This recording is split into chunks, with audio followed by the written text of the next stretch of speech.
Did you know that in the United States, over 130 million adults, yes, that is 1 in 2, are living with at least one chronic illness? Did you know that? And me talking to you, that was my reality. Right? I'm one of those statistics, or I used to be, right? And for African Americans, those numbers hit even harder. So we are more likely to die from heart disease, from diabetes, from high blood pressure, and certain cancers. Now, extend that reality to our African immigrant families, especially those from West and Central African countries like Ghana, right?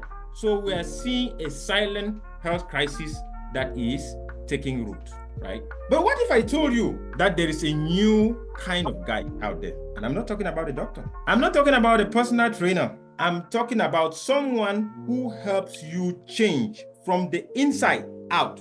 Someone who walks with you. So that guy is called a health coach. My name is Marcel, and I want to thank you all for taking time out of your busy schedules for us to come and learn from each other. So I want to thank our prof, our pastor, Dominic Asare, for giving me this first big break since I started on my health and wellness journey. We are all here because we care about our health, right? If you didn't care about your health, you wouldn't be here, right? So a little bit about my own journey for those seeing me for the first time, never heard about my own health journey or what happened to me before I'm where I am right now. So basically, I had GI problems and the doctors here diagnosed me with IBS, irritable bowel syndrome. So I went through all the symptoms you talk about: constipation, bloating, fatigue, all those problems that people with GI problems, I went through all those. And it went on for a long time. It went on for close to a decade. I was suffering with all this. Even at the time I was taking classes with Dominic, I was an agent. So to cut the long story short, I live in Durham, North Carolina. So over here, there are two main hospital systems. There's the Duke Medical System down here, and then there is the UNC system. I went through all the systems. They did all the colonoscopies. They did nothing. I was not feeling any better. I quit my job. I traveled to India. I was in India for 3 months, going from hospital to hospital to hospital, flying from New Delhi to Punjab to Mumbai, everywhere. Nothing came out of it. So I flew back to the United States. I took another trip again to Turkey to try. I was in Istanbul. I tried there, nothing. Then I came back finally to the United States, decided I'm going to just stay here and keep trying to see what. I never lost faith in all of this. Something just kept telling me there is a way out. I wasn't born like this. I cannot be like this. I refused to accept my situation. So my last straw was when I went to Mayo Clinic, but nothing came out of it. So finally I started researching. Through my research, I started looking more naturopathic solutions. So the two solutions, what worked for me was water fasting and a raw vegetarian diet. It solved a whole lot for me. So it did not only solve the GI problem, but it solved other problems I did not even bargain for. Blood pressure. I was a blood pressure patient for close to 2 decades. That one is gone. I'm not on any blood pressure meds anymore. The doctors had told me that is impossible. You cannot do that. I never believed any of those. I'm sharing this because perhaps your physicians are also telling you. So if that's what they are telling you, then maybe you might want to do a little digging and see whether it is or is not. Again, there is no one size fits all. I'm only saying my story, right? So my eyes also got better. If you go on my channel, the name of my channel is called VeganFast. If you go there, you can see the whole story. And please watch the video where I explain the story. It's just 10 minutes. If it appeals to you, please support me by subscribing. If it doesn't appeal to you, please leave a comment and tell us how we can improve. We are always trying to improve. Now, just as an example of how much of this crisis is affecting us, the picture you are seeing there, that gentleman, this is a very sad story. This is a friend, a classmate, a brother who is suffering from stage 4 colorectal cancer, originally from Cameroon, and he is there for treatment in Germany. So let me tell you a story. Meet Kwame. Kwame has diabetes, high blood pressure, and recently was told he's at risk for heart failure. Now, doctors gave him meds, the family gave him prayers, and the church gave him hope. But one thing he didn't have was change. Real, sustainable change. Very important. Because you will come later, you see that people can make changes, but the problem is, how do you keep it sustainable? That's an issue. Then one Sunday, after swallowing a pill and a bottle of malt, Kwame's cousin told him about health coaching. And he said, "What's that? Is that another Oyibo thing?" The cousin said, No. This one is different. This is not another Oyibo thing.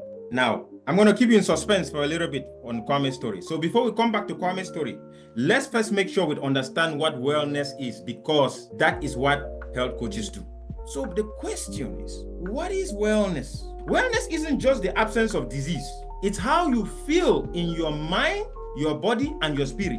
Wellness is about thriving, not just surviving. How many of you out there can say that you are thriving and not just surviving? How many? I hope it's a lot. But the surveys out there are showing that most people, especially here in the United States, they're just surviving. They are not thriving. So it's your energy, your ability to laugh, love, and live fully. So according to Meg Jordan, most people aren't just sick because of bad food or lack of exercise. They are sick because of disconnection. Disconnection from life's purpose. Disconnection from your community. If you are in the Ghanaian community here in the US, are you connected to the community or the church community or any community in the larger sense, right? Are you connected to community? I know it will be probably surprising or shock to most people now that community is a part of health. Oh yes, in the world of health and wellness, community, being connected to your community is a big deal. So disconnected from their own bodies and also disconnected from our environment is a big deal. Okay, let's go back to our brother Kwame. So Kwame was completely disconnected from nature, from sleep, disconnected from joy, more importantly, disconnected from himself. Now, I'm going to keep you on suspense again on our brother Kwame's story. I promise I'm going to get back to it and we'll find out what happened to our brother Kwame. But before that, let's understand what a health coach is. So a health coach, according to Dr. Karen Lawson, who is my professor in school, according to her, the health coach is not your boss. They don't say you should eat salad or you should eat lettuce or you should eat spinach or you should eat broccoli. They don't do that. What do? They partner with you. So they use the 4 pillars. 4 pillars of health coaching are what? Mindful presence, authentic communication, self-awareness, safe and sacred space. Mindful presence is where a coach is listening to you, is very focused, is non-judgmental. It's not there to judge you and say, oh, you didn't do this well. No, the coach is not there for that. A coach needs to be very, very present. Then authentic communication, deep listening very well, watching somebody's body language, even silence, curious inquiry without any agenda. A coach does not come to a meeting, to a coaching session with you with an agenda that I want to make him to lose weight. I want to make him to eat this. I want to make him to be a raw vegan. No, the coach comes there to work on your agenda. Then the safe and sacred space, for those who are interested, is think of it like if you are going to be explaining all these details about your life, your symptoms, your pain, your stress, your everything to someone, wouldn't you want that the person creates a safe space where you can have trust, where you can feel like I'm connecting with this person? So those are some of the markers of a coach. If you've gone to a coach and you feel like, something is off, I'm not really connecting with this person, I cannot trust this, then that's not a coach. So they help you set your goals. They don't set your goals for you. That's the difference. A good coach, a masterful one, he will ask a question like, what's important to you? Think about that. What's important to you? The coach is not asking what's important to them because they went to Harvard and have it, whatever, PhD or postdoc. No, the coach is asking what is important to you. So in the Q&As, this talk is focused on coaching. There is another profession. So now you must be asking, after all this mumbo jumbo, after all these things I've said, so what's in it for me? What can I do? Here's what you can do. Get support. Consider a health coach. Go out there, research about health coaching yourself, and share with me what you find out. Be happy to hear. Move a little every day, right? Go for a walk. Like me, before this session, I went out there jogging, right? Most of our body is water. So I keep to that. First thing in the morning, I drink my water. Then the next thing, what I do is that I start with my yoga session. So all I'm trying to say is that move a little, eat whole, eat natural foods, more vegetables, sleep like it's your job. Then laugh, please, laugh. Laughter lowers blood pressure. Then, more importantly, find your why. Why is very important. You need a bigger reason than just pain. You need a big reason. If your why isn't big enough, you are not going to change. You keep doing what you're doing. So thank you so much for your kind attention. Thank you so much for coming to spend this time with me. So, and now to the favorite part, my favorite part of the presentation, the Q&A session. So let's go.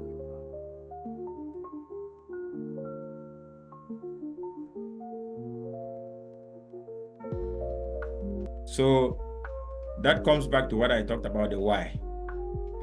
That why needs to be strong. my why came from how I was feeling. I don't know if any of you have ever gone for months, weeks, perhaps years without really getting good sleep. There were some times that many people will be praying for, some will pray for a good house, some will pray for a good car, some will pray for a good job, good paycheck. You know what I was praying for? I was only praying for good sleep. I'd come down to that point. So that is hitting rock bottom, like complete. I was down there. So that becomes the why. And that's how I was able to change what you would call in America cold turkey. I know people in Cameroon will be wondering, Gertrude in Cameroon will be wondering, what is cold turkey? So that is where you just change overnight. So that's what happened to me. So one weekend, the situation had gotten so bad, I just had to start my water fasting. 3 days. I did the first water fasting Friday to Sunday. By Monday, I was like, if this is bad, give me more of that bad. If this is wrong, if this idea is wrong, I want to be more wrong, because I had never slept.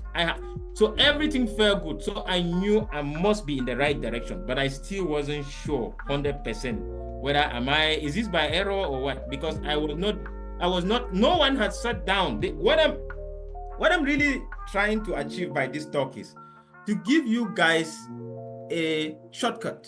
You don't have to go through a decade of what I went through before discovering that you can be better. Yes, you can actually implement these things.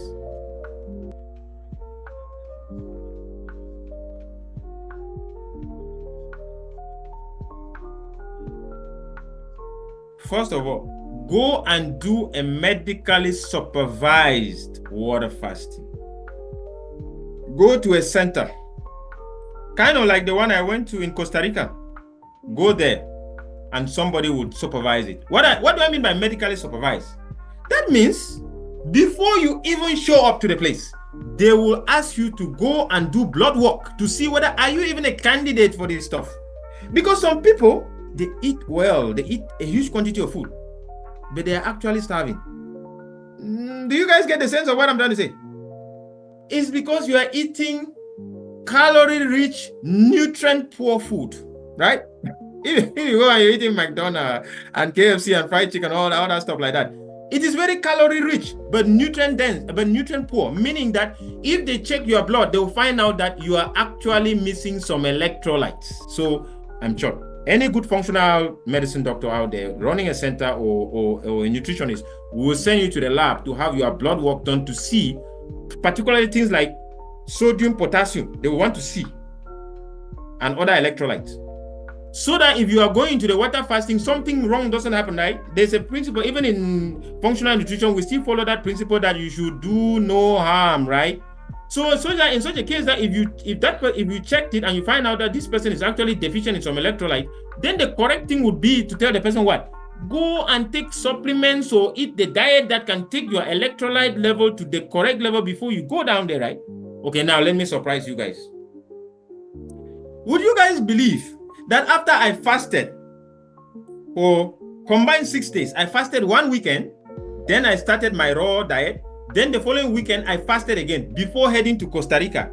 Then I went to check my blood. I was expecting everything to be wrong, right? Look at this guy now who doesn't eat anything cooked. Oh my God, his potassium must be down. Everything must be so horrible. He must have no protein. He must have nothing. Guess what? I was in excellent shape. Excellent.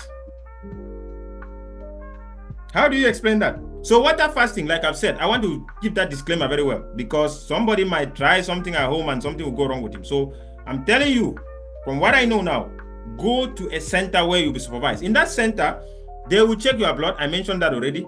Every day, they'll be checking your weight. They'll be taking your blood pressure.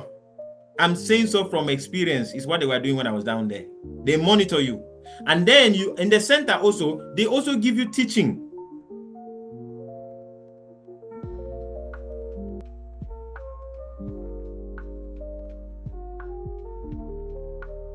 So please relax.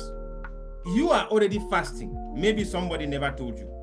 When you go to bed, It is called breakfast.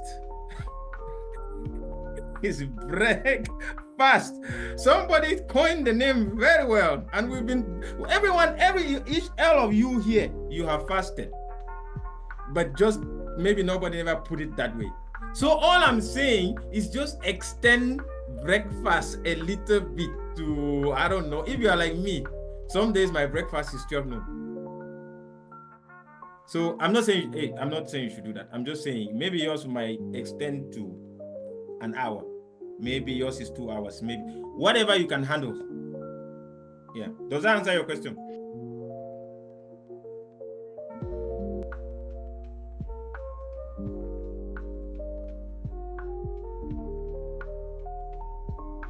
Exactly. Very simple. The answer is simple.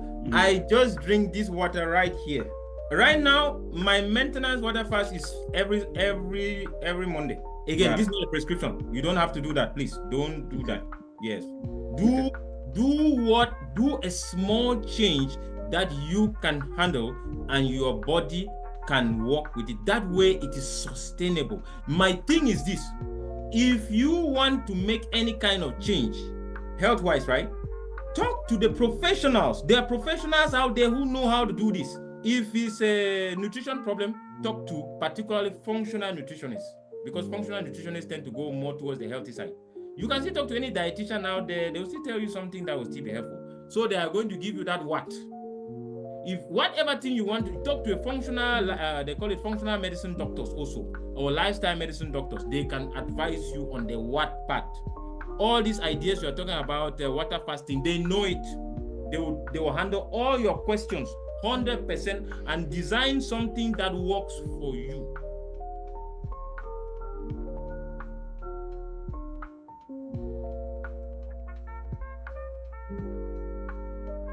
The thing is, my friend is going through chemotherapy and immunotherapy. Okay. In Germany. Okay. Stage 4 cancer. Stage 4, meaning that what? It has spread.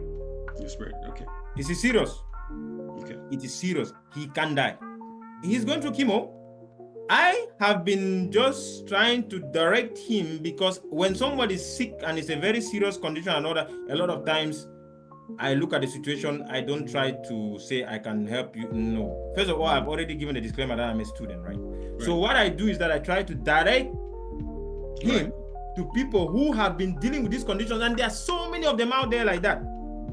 So many. If after this talk, if you are interested in those kinds of things, please hit me up. I'll leave my number is in the. I'm part of the Dominic's cybersecurity group. So please feel free to reach out to me, and I can direct you in that direction. If you have a chronic health condition and you're struggling and you want to know the what, right? You want people to dig and do the root, the what they call a root cause analysis to find out what happened to you. Absolutely.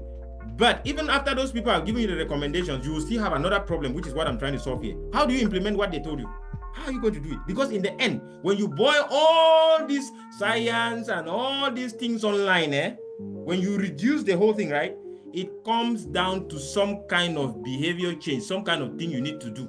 Absolutely. Even if they give you a pill, it is still a behavior, right? You still need to take the pill, right? It's still a behavior. You know how many people out there don't even take these pills? When a doctor has prescribed that you need to take this, you know how many people out there need to be taking insulin and they don't even take it? Guess who is the person that even helps even the conventional medicine right now? Health coaches. Health coaches are everywhere. They are helping conventional medicine. They are helping integrative medicine. They are everywhere. Okay.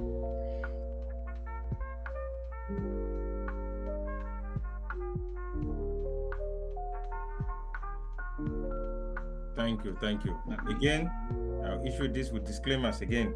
If you want to know about these things well, I would say talk to a functional nutritionist. I'm also in school to be both. I'm in school to do coaching and functional nutrition. I'm doing both. So, but to answer your question, so I will have to give these disclaimers because what I'm giving you is from personal experience. It's not professional. I'm not a professional. Okay. So you see the leafy greens. Oh, wonderful. It's just like Dominic already had an answer for you. I don't know if you came in early and you saw the video Dominic was playing with me showing all these cruciferous green vegetables and all that. I don't know if you saw it. That's the answer right there. That's where it comes from. I know it's kind of shocking, right? Like, how could that be? How can green things have this kind of nutrients? Yeah, they just do. God is a wonderful God, Pastor Dominic.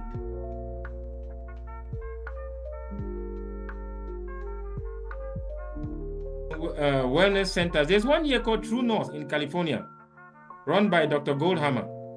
Okay. He's one of them, but he's not the only one. Always start local. Always look for centers that are around you.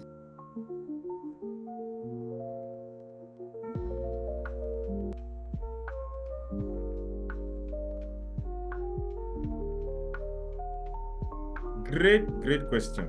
Let's say it was a diet issue, right? There is something called a personal health inventory that coaches have, right? So a coach usually sends that to you. It goes through a lot of things that sets you in that mode where you start looking at, okay, where do I start? It gets you thinking. It could be diet, it could be lifestyle, it could be stress, it could be even spiritual. So the health coaching field is vast. It's very vast. That's why I was saying that our diseases that we have like this, they come from so many different things. Let me give you an example. Somebody was trying to give an explanation for me for this, my brother that has stage 4 cancer. He told me that it could be, he doesn't know, he's a doctor, but it's not out of the realm of possibility. Let me tell you what has happened to this guy. In 1995, I was with him in Cameroon. His mother died on Christmas Day. I was standing like this and his mother died in front of me and he was sitting there crying. I didn't even know how to console someone. He was right there with me. I was confused. My mother was the one pushing me like, your friend is standing there crying. You're just... So I was lost it was just a lot. So that's one of the things that happened to him. Christmas Day, his mother died in 95. Father died a few years ago. Father suffered diabetes many years ago. Brother was killed. I don't know if you know about the thing going on in the English part of Cameroon where there's a fight going on between one side that wants to secede and another side. One of those non-state actors, they killed his elder brother. Are you hearing the trauma? And then when I had gone to Cameroon for my wedding, he told me that he had been kicked out of his job. So imagine all these negative things that this guy has been dealing with all this time like this. Harboring all this. Where does he keep all these things? So that's why my friend was suggesting that might be something that may have ended up with him sitting with colorectal cancer. Again, I don't know. He was a doctor who was trying to think like, because he knows the guy too. We went to school together. So back to what you're saying here. So if you want to just kind of get a sense, or let's say you are healthy, you feel like you're not, you're fine and there's nothing wrong, right? What you can do is that you meet a health coach. Then the health coach will give you an assessment. You will look at that assessment and then you look at some areas in which you can be improving yourself. There's always room for improvement. Even me here, right? There's never health and wellness is not a destination. It's a journey. You are constantly becoming. Meet any guru out there, he will tell you they are constantly changing, even as more stuff is being learned. Let me give you one example. Years ago, right? Many years ago, like in the 90s when I was in high school, people did not know that people's immunity was sitting in the gut. People didn't know that. It's only of recent that people have discovered that, immunity is sitting in the gut. That is why people like me that change to this raw vegan diet, things are reversed very quickly like that, because you go and you fix the gut. I am a student of functional nutrition in another program also. If you are interested, after this, please hit me up. We can talk more, Asante. So in that program, that lady works on trying to figure out what is the root causes of people's problems. And she has a theory that 90% of the problems people are facing, they are gut related. It is through the gut. And I am one example. When I fixed my gut, things fixed in my body that I was not even bargaining for. Can you imagine? I was not trying to fix my eyes. I just thought I'm getting old. I thought I'm getting old. All my classmates are using glasses. So I bought some. I had 2 glasses. I had glasses for driving and I had glasses for reading. Guess what is happening now? To the glory of God again.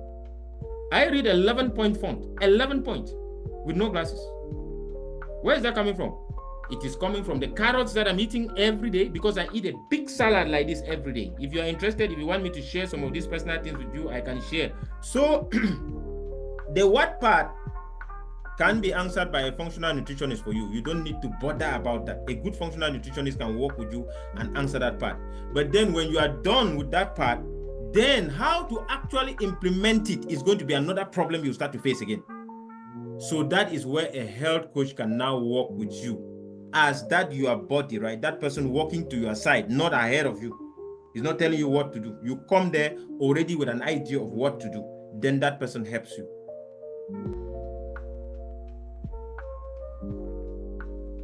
When yeah, go ahead. So, Mr. Marcel, in the health and wellness arena, and the people in your circle and school that you've gone to, and when you went to Costa Rica, when they talk about maybe a certain type of water to be drinking, right? What do they talk about? Tap water, bottled water, spring water. What do you hear in your circles? Okay, let me answer the one in Costa Rica. This man took all his time and really made sure that his water was spring down in Costa Rica. Spring that water. One is answered. Okay. Reality of the United States, it's another thing. Me here personally, I get filtered water from one place here. We go with these big gallons, and then we buy, reverse osmosis water. That's because we think that is cost effective for us. We used to go to Costco and buy the one that said that is mineral, that's a little pricey, but it's not impossible. You can still find spring water in the stores. But we were just looking for something that is that is cheap. You can always get good water, but I see the bigger problem as not being in the water per se. What I see, the bigger issue tends to be more like, okay, after the water, now what do you eat? That is very determinative. What has made the difference with me, as I see, my wife is not a raw vegan. What is the difference between me and my wife is the food, is not the water. We all drink the same water.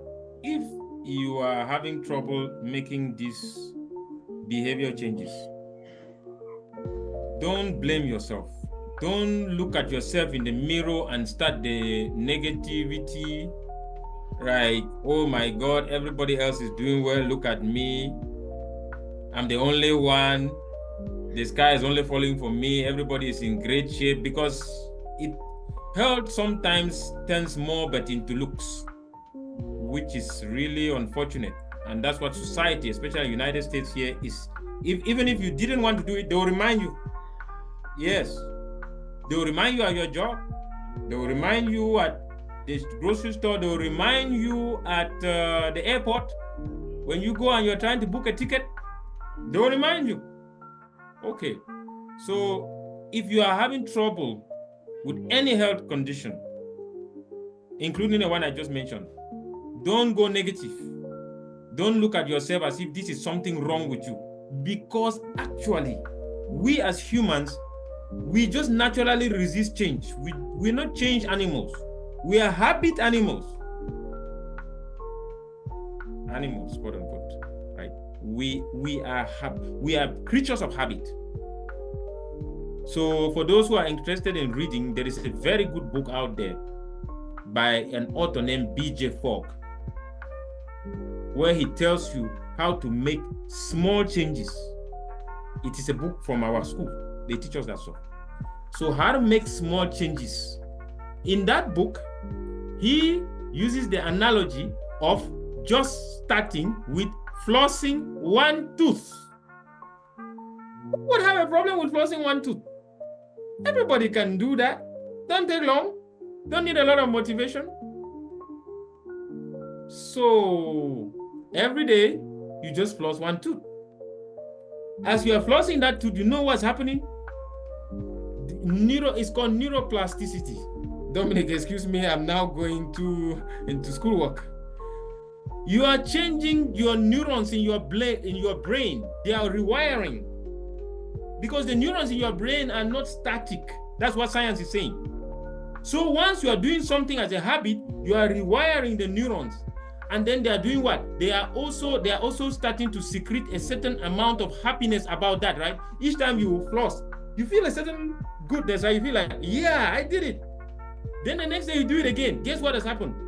You are rewiring. And then after a while, it becomes a habit. You get up from your bed, you just go floss. You don't even think about it. You don't know what has happened now. You couldn't floss. Your dentist was on your case. Now, you are a flosser. And then now you can even improve. You see? So I was only using that as an example. You could take that to any other thing. Maybe you've not been eating healthy and you decide that I'm going to start with just one apple. Every day for my breakfast, I'm going to eat one apple. It does not matter what happened, whether the sky is falling, whether it's raining out there, whether there's whatever is happening, I'm going to eat my one apple. And then on a bad day, maybe as time goes on, you can always improve, right? I was just giving that is the minimum. Minimum doesn't mean you stay there forever, right? So as you get that habit on, you can always increase it. If on a bad day, things didn't go well, you just eat your one apple. Don't go negative on yourself like, oh, now I was eating 10 apples now. No, don't do that. Because these are the things that cause problems with our head. I've coached real people. I've done 3 sessions of an actual person with a real condition. And what I notice with us is us human beings, something is, I don't want to say defective in this thing that God made that is so perfect. But we tend to go more towards the negative side. We don't look at ourselves and go positive. We look at ourselves and always want to go. Somebody will say, "Oh, Dominic is so brilliant." Dominic will say, but I don't exercise." Why do you have to look at it like that? We all are like that, all of us. So it is that thing that when you do that, it starts discouraging you from even celebrating. Oh, and then another thing too that book says, whenever you do something small that is good behavior, right? In order to ingrain that behavior in your body, celebrate. Whatever celebration is to you. If celebration means you say you are awesome, if celebration means you dance, if celebration means you play your favorite music, it starts to ingrain that thing in your DNA. And then you start feel good about it. There is science out there that say that people don't make change when they are feeling bad. People only make change when they are feeling good. And that's why good coaches never berate anybody, even if they don't do anything. If you come to a good coach, whether they told you that your goal was this and you came up with all the excuses in the world why you didn't do it, a good coach will not like try to berate you or no. A good coach will not do that. A good coach will just pivot and say, okay, Pastor Dominic, okay, you said you were going to walk 30 steps today, you didn't. Okay, all right. Okay, moving on. So what did you learn from that? He will just pivot, but to positivity, not negativity. Because people don't make change in negativity.